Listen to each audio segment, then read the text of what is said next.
Good afternoon, class. So to get started, I want to just make a brief lecturette to put some finishing touches on comments made earlier today when we were talking about some of the secrets to the success of the Ottoman Empire's administration, the way the institutions and values that the Ottoman Empire employed to really serve itself quite successfully for a long period of time. We know from roughly 1300.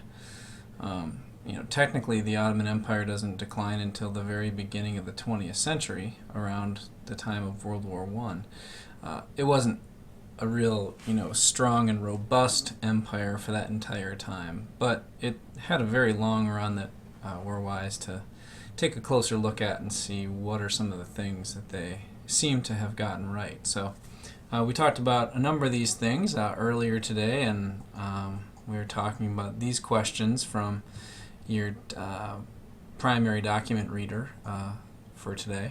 And then we close talking about some specific institutions, and I'm hoping that I gave you a fairly clear sense that the Ottomans were very deliberate and intent upon the way that they ruled. And as we picked up from the reading in the Riley Reader, the leadership, the officials and administrators of the Ottoman Empire were very much dedicated to this idea of the ruling class having a thorough hold in directing and maintaining the order of society.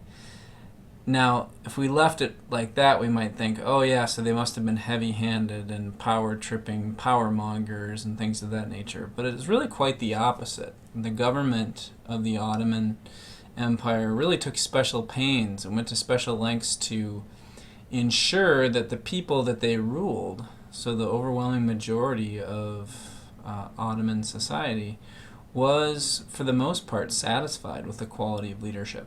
And so we talked about the structure of the government just in general, very briefly, like the way that the leading members of the Diwan, how they interacted with the Sultan to maintain this very important authoritative structure.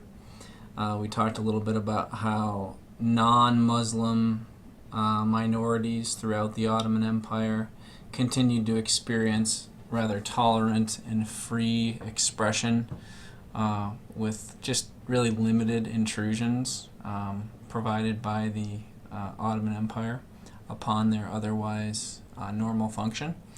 And one of the really important things to understand is that the Ottoman Empire really did want to see things function clearly. And the Sultan, even though he was perhaps seemingly aloof and separate from the people, which was part of the cultivation of his sense of majesty, he was actually doing quite a few things behind the scenes to ensure that his government was in fact just and serving the needs of the people.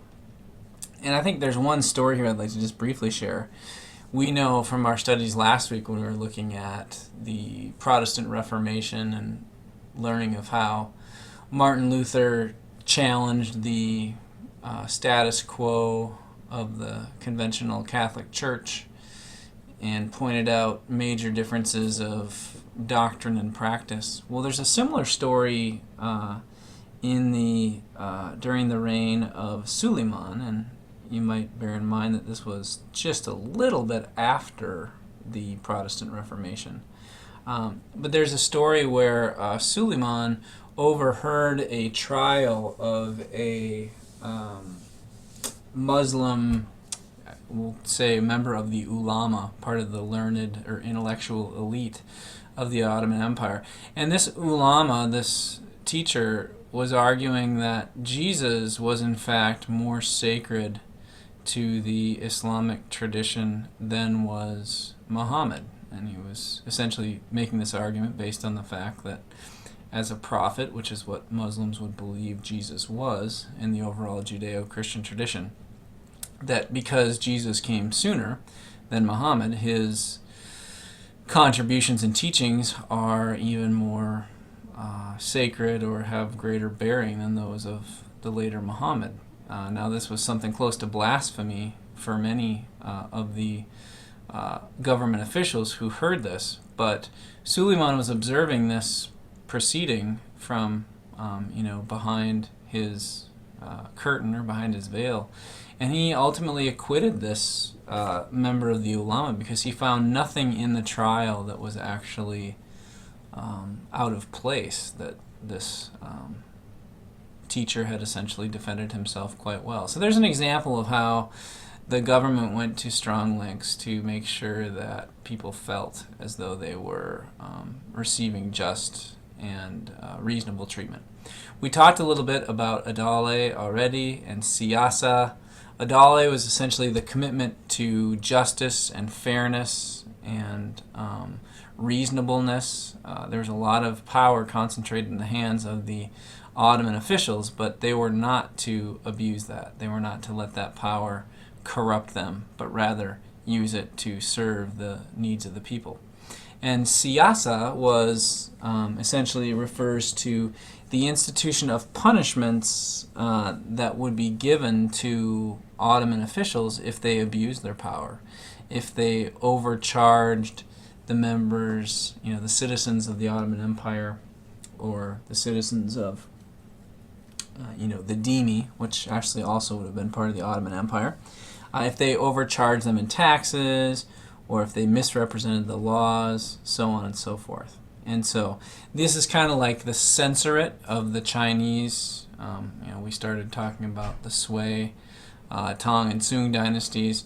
This is a little bit like the censorate, that the government employees were watched closely to make sure they weren't abusing their power. Okay.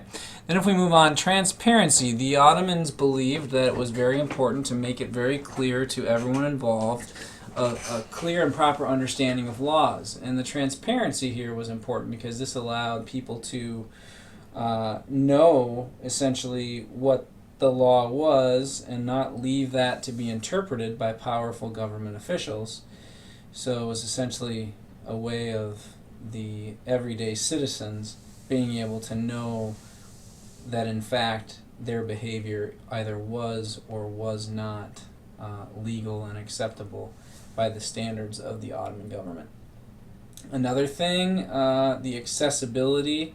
This was really important to the Ottomans. Everyday people could feel reasonably assured that they could take their complaints, if they had one, all the way to the highest levels of Ottoman authority. Now, this wouldn't allow them to directly interact with the Sultan, of course, but they could go very high to, almost to the highest levels, almost to the Diwan, with their formal complaints. And so this transparency coupled with accessibility really allowed for the Ottoman administration to ensure that all of their officials and that all the levers of government were in fact serving the people rather than serving themselves. And one of the ways in which this happened, I think this is an interesting practice that the Ottomans recognized. This is particularly true during the reign of Suleiman, but they would use Friday prayers as a really important measure of the satisfaction of the people with the performance of government. The Ottomans were keenly aware that if they proceeded without the backing and acceptance of the people, that their power and authority would not last long. This is kind of interesting. In some ways, it's like a democratic value or a value of democracy, meaning the opinion and the desire of the people without actually consulting them. And the idea, I guess, is that you decide what you're going to do, and then you look at the response of the people to determine as to whether or not you are in fact pursuing the will of the people with your specific leadership decision. But the way this looked was Friday prayers have always been a special day of prayer within the Islamic faith, the Islamic tradition. And so people would attend their Friday prayers in public, and there would be a major sort of essentially community and social gathering. And then it was also customary that on Friday, after prayers, people would stay and give a special prayer for for the Sultan, sort of that he be wise, that he have good judgment, and that blessings be visited upon the Sultan. And so one of the ways that the Ottomans could determine whether or not the Sultan had the support of the people was by the overall level that the people participated in this sort of extra institution or extra tradition. And this was a way in which the Sultan could determine whether or not he in fact had the support of his people. So that's an interesting piece.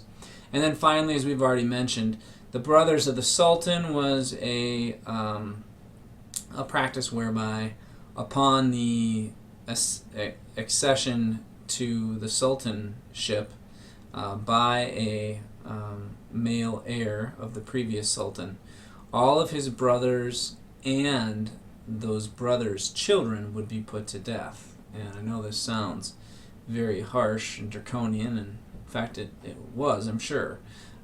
But historians increasingly have come to say that it was when this practice began to be discontinued that we start to see the decay and the fall of the height of Ottoman rule. Now, it doesn't mean it was alone the cause, but it could have been a contributing factor.